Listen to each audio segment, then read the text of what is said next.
सर्वांना नमस्कार। मी अनुराधा शिवाजी म्हेत्रे, विभागीय सचिव पदावरती सध्या प्रभारी कार्यभार आहे माझ्याकडे कोल्हापूर विभागीय मंडळाचा। आपल्या विभागामध्ये सातारा, सांगली आणि कोल्हापूर हे 3 जिल्हे समाविष्ट आहेत। या जिल्ह्यांचा या आजच्या दिवशी 12वीचा निकाल आज आपण याद्वारे जाहीर करीत आहोत। याच्यामध्ये सातारा जिल्ह्याची जी उत्तीर्णतेची टक्केवारी आहे ती 90.89% इतकी आहे।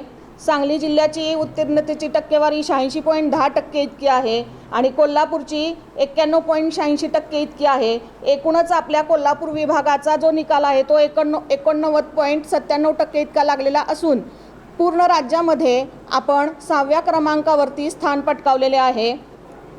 यावर्षी मुलींचं जे उत्तीर्णतेचे प्रमाण आहे ते मुलांच्या प्रमाणापेक्षा 9.29% पेक्षा अधिक आहे आणि मार्च 25चा जो निकाल होता तो 93.64% इतका होता। मार्च 26चा ह्या वर्षीचा निकाल 89.97% इतका असून गतवर्षीच्या तुलनेत या वर्षीच्या निकालामध्ये 3.67% इतकी घट झालेली आहे।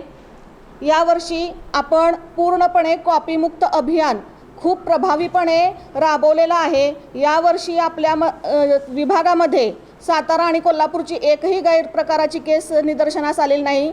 सांगली जिल्ह्याच्या केवळ 2च केसेस अशा निदर्शनास आलेल्या आहेत। या निकालामध्ये या परीक्षेचे जे संयोजन यशस्वीपणे पार पाडण्यात आले त्यासाठी आपले माननीय विभागीय आयुक्त पुणे विभाग, सातारा, सांगली, कोल्हापूर या तिन्ही जिल्ह्यांचे माननीय जिल्हाधिकारी महोदय, माननीय मुख्य कार्यकारी अधिकारी तिन्ही जिल्हा परिषदांचे, माननीय जिल्हा पोलीस प्रमुख यांचे बहुमोल सहकार्य आपल्याला लाभलेले आहे। त्याबद्दल त्यांचे हार्दिक आभार। तसेच कोल्हापूर विभागाचे शिक्षण उपसंचालक, विभागातील सर्व शिक्षणाधिकारी, प्राथमिक माध्यमिक योजना, सर्व गट शिक्षणाधिकारी, सर्व विस्तार अधिकारी, प्राचार्य, मुख्याध्यापक, शिक्षक आणि शिक्षकेतर कर्मचारी यांच्या खास कृतीयुक्त सहकार्याबद्दल विभागीय मंडळ आपले मनपूर्वक आभार मानते। यावर्षी जे विद्यार्थी या परीक्षेमध्ये यशस्वी झालेले आहेत, उत्तीर्ण झालेले आहेत, त्यांचे मनापासून हार्दिक अभिनंदन। परंतु अनुत्तीर्ण विद्यार्थ्यांना नव्या उमेदीने यश संपादन करण्यासाठी मंडळामार्फत शुभेच्छा देण्यात येत आहेत। धन्यवाद।